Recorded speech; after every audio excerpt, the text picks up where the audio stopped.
Madame, Monsieur, bonsoir. Bienvenue dans le journal du 17h de Francis. Voici les titres de ce dimanche 30 octobre. Les manifestations contre l'inflation des produits de première nécessité s'intensifient aux quatre coins de la France. Du mieux dans les stations-service, 99,9% des stocks ont pu être réapprovisionnés dans la matinée selon les chiffres du gouvernement. Le peuple français est rassuré. Ah, on me dit à l'oreillette que des informations capitales ont été révélées. Nous allons rejoindre notre reporter sur place, Roger Duplat, en Alaska. Que se passe-t-il, Roger? Dites-nous.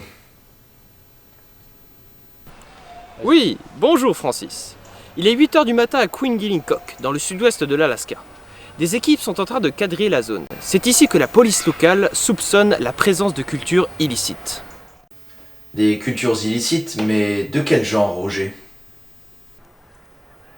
Eh bien, il s'agit d'une culture de graines de moutarde. Depuis quelques heures, une source anonyme nous a dit faire partie d'un vaste réseau illégal. Un réseau qui cultive des... Ce réseau avait pour but de relancer l'économie de la moutarde et de leur rapporter une somme d'argent faramineuse du fait de la récente inflation du produit. Mais dites-moi, Roger, en quoi ces cultures seraient illégales?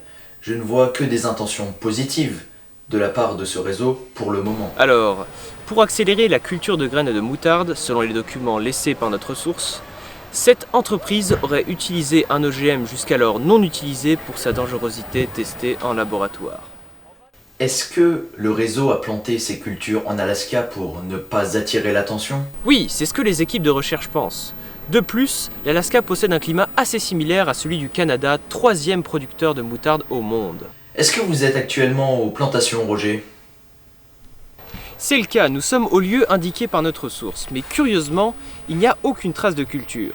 Les propriétaires ont sûrement brûlé les graines mères afin de ne laisser aucune trace. Ils ont dû probablement être avertis par un infiltré de la police.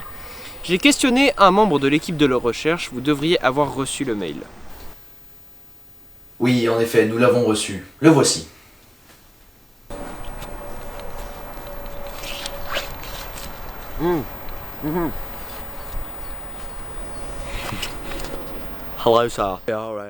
Oui, ça fait 1 heure que nous sommes arrivés sur le site, à la suite de la réception des documents. Non, toujours rien. Nous n'avons rien retrouvé. Mais on continue les recherches, on ne se décourage pas. Oui, c'est sûr qu'il y a une taupe dans la police. Les documents de notre source étaient très précis. Il s'agit de cet endroit, précisément. Avez-vous accès aux documents de la source, Roger? Oui, la police a rendu accessibles les documents, je vous les ai envoyés. Ils retracent une transaction commerciale de graines de moutarde ainsi qu'une photographie de ce que la source a désigné comme étant le leader de l'organisation, Sebastian Marroquin. Cet homme a-t-il des antécédents dans les affaires illégales? À vrai dire, il n'a jamais été arrêté pour quelle raison que ce soit, mais sa famille, au contraire, est loin d'être propre. Croyez-le ou pas, mais Sebastian Marroquin est le descendant direct de Pablo Escobar, son fils. Le fils de Pablo Escobar? Oui, c'est cela. Eh bien, nous espérons que cette affaire va avancer dans les prochains jours. Merci Roger pour toutes ces informations. Revenons maintenant aux manifestations contre les produits de première nécessité.